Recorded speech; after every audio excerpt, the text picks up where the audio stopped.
작년 데이나 화이트 컨텐더 시리즈에서 이고르 카발칸티는 고석현에게 판정패하며 UFC 진출에 실패했는데요. 얼마 전 이고르가 UFC에서 고석현 선수와 리매치 하고 싶어 한다는 소식 전해드렸습니다.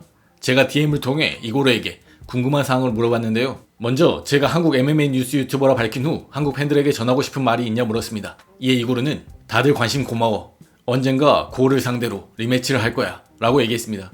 이에 제가 한국 팬들은 너의 다음 시합을 기대 중이다. 다 잘 되길 바라고 내년에 컨텐더 시리즈에 다시 출전할 계획이냐 물었습니다. 이에 이고르는 고마워. 맞아. 다시 갈 생각이야. 그리고 더 강해져서 돌아갈 거야 라고 얘기했습니다.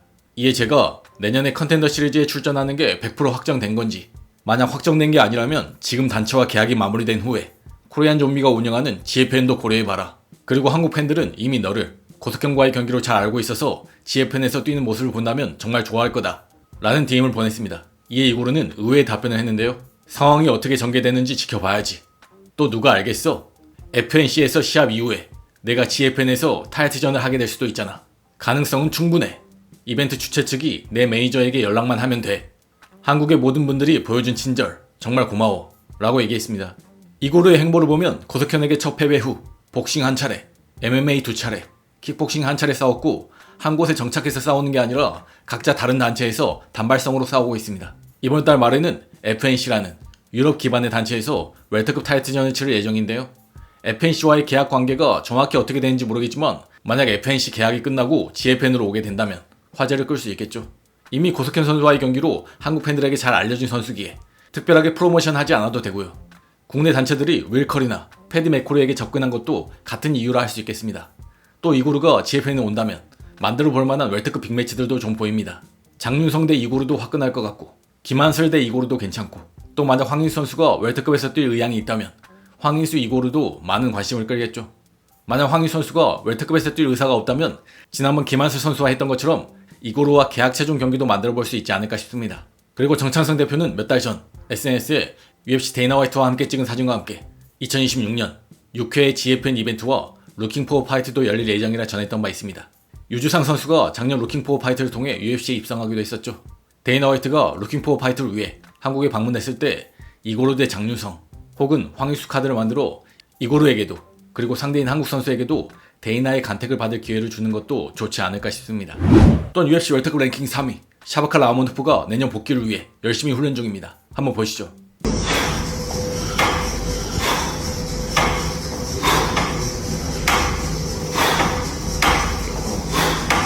Sure.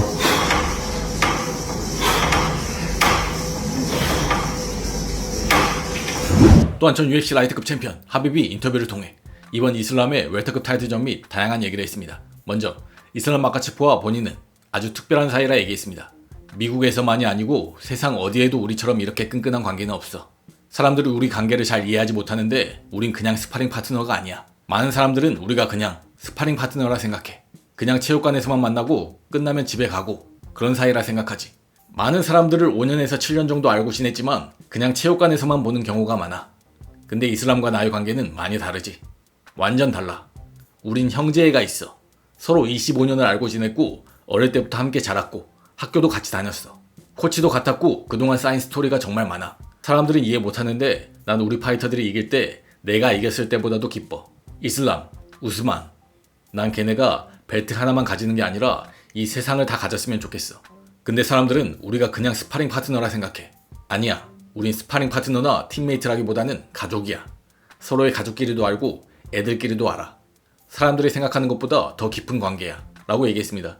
또한 이번 이슬람의 상대인 챔피언 잭델라 바날레나가 힘든 상대인 걸 알고 있다고도 얘기했습니다. 이슬람은 지난 5년 동안 이 게임의 탑에 있었어. 라이트급 챔피언이었지. 그리고 그 전엔 오랫동안 컨텐더 위치에 있었어. 사람들은 이슬람이 지난 5년 동안 항상 탑에 있던 파이터로 기억해. 하지만 JDM은 이제 막 올라온 선수야. 벨라를 상대로 커리어에서 가장 큰 승리를 거뒀지. 근데 사람들은 걔를 잘 몰라. 하지만 걔가 보여준 스킬을 봤을 때 정말 힘든 상대라 생각해. 그래서 정말 강도 높은 훈련을 진행했어. 이제 마지막 스파링을 끝냈고 지난 11주 동안 엄청 강도 높은 훈련을 했지. 이슬람은 준비됐고 우린 JDM과의 아주 힘든 경기를 예상하고 있어. 우린 걔를 인정하고 강한 파이터라는 걸 알고 있어 라고 얘기했습니다. 또한 하빕은 이슬람이 지난 6개월에서 7개월 동안 웨이트 트레이닝을 통해 조금씩 증량했으며 지금은 190파운드 정도고 200파운드를 넘은 적은 단 한 번도 없다 얘기하기도 했습니다. 또한 하빕은 존 조스 대 페레라보다 이슬람 대 일리아의 경기가 더 빅파이트라 본다고도 얘기했고 최근 UFC에서 벌어진 승부 조작 이슈에 대해서는 이런 일은 축구, 농구, 미식축구 등등 모든 곳에서 일어난다며 800여 명의 파이터 중에는 어리석은 사람들이 있을 수밖에 없다 얘기했습니다. 또한 허브딘 심판이 마이클 비스팅의 팟캐스트에 출연해 최근 아이포킹 사태에 관련해 가진 미팅 그리고 미팅에서 나온 아이디어에 대해 얘기했습니다. 그래, 미팅은 실제로 열렸어. 아이디어가 많이 나와서 이걸로 끝이 아니라 몇 번 더 모일 거고 일단 앞으로 어떤 방향으로 나아갈지는 대체로 의견이 맞았어. 보통 그렇게 동의가 안 되는데 이번엔 대부분이 동의했지. 근데 이게 그렇다고 한 방에 해결되는 마법 같은 규칙이 있는 건 아니야. 우린 주먹도 써야 하고 그래플링도 해야 하는 오픈핑거 글러브를 끼고 하는 스포츠야. 손가락이 나올 수 있어야 하거든. 그래도 지금까지 얘기가 나온 걸로 보면 일단 규칙은 이미 있어. 눈 쪽으로 손가락을 뻗으면 파울이다 라는 규칙은 이미 만들어져 있어. 그러니까 이건 새로 만드는 게 아니라 원래 있던 규칙이야. 원래 있었는데 그걸 세게 적용하지 않았던 거지. 이제 그걸 제대로 적용하겠다는 거야. 그간 손가락만 뻗었다고 바로 감점되는 걸 보지 못했을 거야. 왜냐면 보통은 파울 때문에 상대가 데미지를 입거나 경기의 균형이 깨진 상황에 대한 대응으로 감점을 줬거든. 그게 지금까지 우리가 균형을 맞추는 유일한 방법이었어. 근데 이 손가락 문제는 그 자체가 위험한 파울이고 어떤 파이터들은 그 위험한 행동을 계속하거든. 그래서 실제로 누가 다치기 전에 그 행동만 해도 감점을 주기 시작해야 한다는 거야. 근데 또 MMA 문제는 이게 1점 싸움이라는 거야. 3라운드 경기를 보면 보통 스코어가 어떻게 나와? 29대 28, 29대 28 이런 식이잖아. 그래서 1점만 감점을 줘도 승리할 경기가 무승부로 바뀌어버려. 하지만 그래도 뭔가 조치는 취해져야 돼. 그래서 이게 우리가 앞으로 하려는 것 중 하나야. 실제로 시행이 될 거야. 그리고 정확히 뭐가 반칙이냐에 대해 좀 더 디테일한 가이드라인을 잡을 거야. 왜냐면 지난번 아스피날 경기 때 손가락이 위로 올라가 있었잖아. 이렇게 대놓고 앞으로 찌른 상황이 아니었거든. 그래서 그 부분은 규칙을 좀 손봐야 할지도 몰라.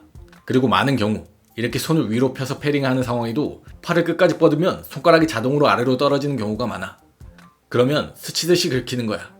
있잖아, 션 스트린랜드가 싸우는 모습을 보면 말이야, 걘 손을 이렇게 만들어. 션이 배드보이 이미지긴 한데 뭐 걔가 이쁨 받는 범생이처럼 보이게 하려는 건 아니고 걘 레프리를 볼 때 내가 가장 좋아하는 파이터야. 션은 경기에서 손을 이렇게 오므리고 패링을 하거든. 그럼 손가락 걱정을 할 일이 없어 라고 얘기했습니다. 션 스트린랜드를 손가락을 펴지 않는 모범적인 파이터로 꼽았는데요. 하지만 그렇다고 경기 내내 오므리고 있다거나 그런 건 아닙니다. 글러브 구조상 그럴 수가 없죠. 개인적으로는 프라이드나 라이진에서 쓰는 방식의 글러브로 교체를 하는 게 근본적인 해결책으로 보이는데 글러브를 교체하지 않겠다면 저런 식으로 감점을 강화하는 것도 좋은 해결책으로 보입니다.